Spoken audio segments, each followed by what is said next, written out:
Same people, today's a special day, and today's a special day for three reasons. Number one, we're in Wigan right now, and I've just bought my first buy, refurbish, refinance HMO. Number two, today is 2nd November, and that means, yes, it is my birthday. And number three, yes, this is also the debut of my first YouTube video. I've been wanting to do this for a while, but I said I'll do it when I actually bought a house and document the journey of buying a house. When in reality, I should have started right from the beginning when I completely got into property. So give you a bit of background, started with rent to rent, and now I've bought my first house, and I'm going to do more as time goes on. But today I'm going to give you a quick walk through the house, a bit more detail on projects, and all the kind of mishaps I've already experienced 1 month deep. Let's go.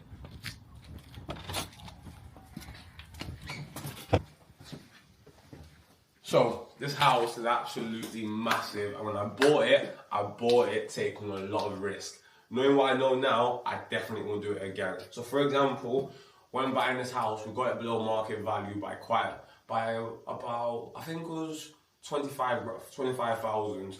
And one of the conditions of actually buying a house was we couldn't actually view the house. We just had to make the purchase of the pictures that the landlord has shared with us. And number two, we couldn't communicate with the tenant in situ. So number one, those are two massive red flags that most people probably wouldn't do, but me being me, I ended up taking that risk. Would I do it again? Probably not. But as you guys are going to find out, it all worked out, and I'll share the numbers with this project right at the end. So initially, when buying this house, we meant to be a 4-bedroom HMO being converted, making it HMO standard. So for example, getting the fire doors, getting the fire alarms, everything. And 4 bedrooms, we're going to stay 4 bedrooms, and we're going to keep the bathroom how it is. We had a social housing company who were going to come in there, and they were going to pay £500 per room, which is going to leave a bit over £1,000 after mortgage and all the other fees involved throughout the entire project. But with us finding out the size, we're not completely changing it. I'll walk through you guys in a second. So what's going to happen in the house is that we're going to be taking everything back to brick. New plumbing, new electrical, all the walls are going to get skimmed. Like for example, the ceiling's going to have to get redone because that's polystyrene, and it's going to be completely newly done. And we've got a quote from the builders, which I'll share later on in numbers as well. But yeah, it was a lot of risk taken for this house, and it has really paid off because originally it was meant to be a 4-bedroom HMO, and now we're going to make it a 6-bedroom all-ensuite HMO. So this room here is going to be, as you can see, is currently a living room. I think this room is 18 meters squared, which if you don't know is quite big. 18 square meters is a very big room. So this is going to be going down to about 10 square meters, and it's going to have ensuite in here, and I'll show you the dining and the rest of the place.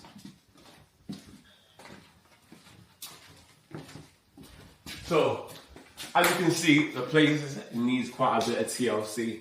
The ceiling, there was a leak right above here as the bathroom, and there's a leak there as well. And long story short, why the landlord didn't want us to communicate with the tenant was because the tenant was his previous wife who he had children with. Long story short, they had a bit of a mishap. He didn't communicate to the tenant they were selling the house. The tenant is currently in temporary housing, so he didn't want anything to go wrong with the sale of the house, which we didn't have full context of in any shape or form, but it's all worked out. So when I actually collected the keys for the house, I ended up reaching out to the tenant and reached out to her, had a word with her. She was dead nice and lovely, and she was actually hoping to get served with Section 21 because the landlord basically made it seem like she'd made herself homeless, so the council wasn't going to find her a new property. And then there being a new landlord not serving the Section 21, which is what she wanted, she was more than happy to basically give away the rights to this property even quicker because it meant the council will find her a new place to live, and she wasn't actually left homeless. So again, that worked out, but that was a massive risk. I've been to court before dealing with tenants, and that can take 6 months, 8 months, if depending on the council and duration of things. So it paid off really nicely. But as you can see, this room is also quite big and large. Yeah, and what's going to happen with this? We're going to move this kitchen, we're going to move it outside, which I'll explain in a second.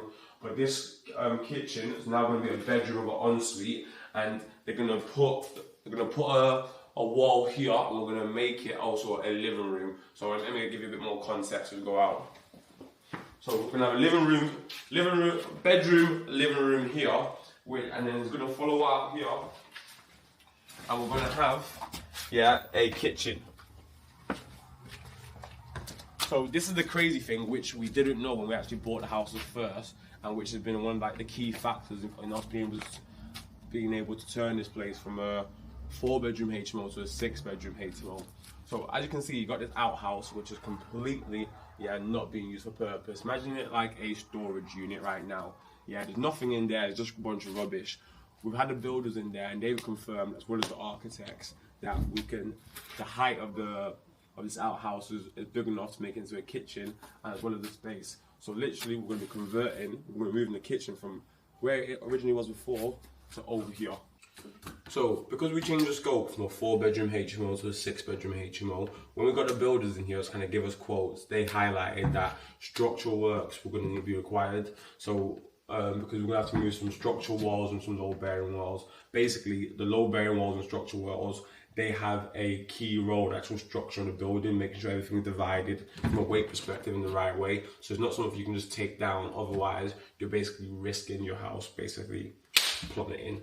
So as a result of that, we needed a bunch of drawings being done up, and that's taken about 3 weeks as of now, which I bought this house on a bridging loan for context, and I'm paying £720 a month for it. And right now, 0 works has been done. So there's 0 work, 0 progress technically. So money is just going down the drain. So the sooner we can get the drawings, everything in place and completed for the builders to get in here, the better. So I'll show you guys the first room.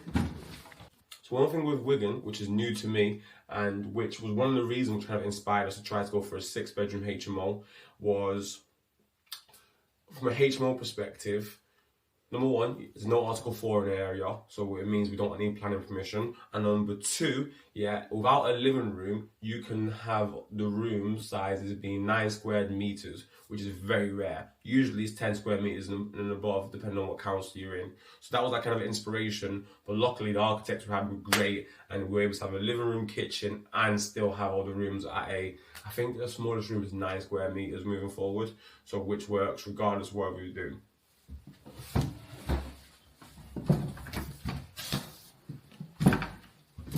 Then we come to the bathroom. Every time I come to this bathroom, I'm telling you guys, I want to be in and I want to be out. The place needs some serious TLC, so I can't wait for work starts being done. But long story short, this is quite a big bathroom, and it's going to get split into 2. Yeah, so one half of the bathroom is going to be for the bedroom that we just came in just then, and the other half of the bathroom, yeah, is going to be for the bedroom I'll show you guys in a second. So if I show you guys this. So what's going to happen is, this is going to be a 4-bedroom the way it is, and there's going to be an ensuite in the ensuite here, which are going to lead through this way for this bedroom, and then we're also going to have. So this room here, the room size is going to stay the same, and what's going to happen is there's going to be quite a few changes in regards to just making sure this room and the last room I'm going to show you guys have an ensuite. One thing I'm quite proud about with this project is that it has all been my finance. And I know some people said it's not the best idea, and the way to go fast and to grow best is by using other people's money, but I never felt comfortable enough to ask someone else for their finances to work on a project when I hadn't done it myself. I know people who have done it, but me personally, I wasn't going to be able to be convicted to say to someone, I will give you a return on your finance when I've not done it myself. So by having this project, completing a case study of my own to actually show I've started from here doing rent to rent, yeah, I've built the finance, I've built the funds, I've learned the skills, understood what it takes to make a place a HMO compliant, what areas work for HMO as well. To now actually purchase my own BRR project. Now when I can speak to investors in regard for future projects, I have all the conviction and all the evidence to actually say, yeah, you can back me. So that was kind of like my thought process. So as I'm documenting this journey, I'm going to be sharing with you guys the hardships, between the wins and everything throughout the process as I'm learning to kind of build the portfolio as I go bigger. Because I am skint. All my money, yeah, is being allocated for this project, and I've got nothing left. I've got nothing left. So this is the final room. Yeah. As you guys can see, the house is massive. It's quite deceiving. You don't expect it when you actually walk in, and as a whole, Yeah, everything's worked out really well. But honestly, if you're ever gonna buy a house, make sure you view it. I got lucky and everything's worked out really well with this house. The fact that there was no crazy structural works that needed being done.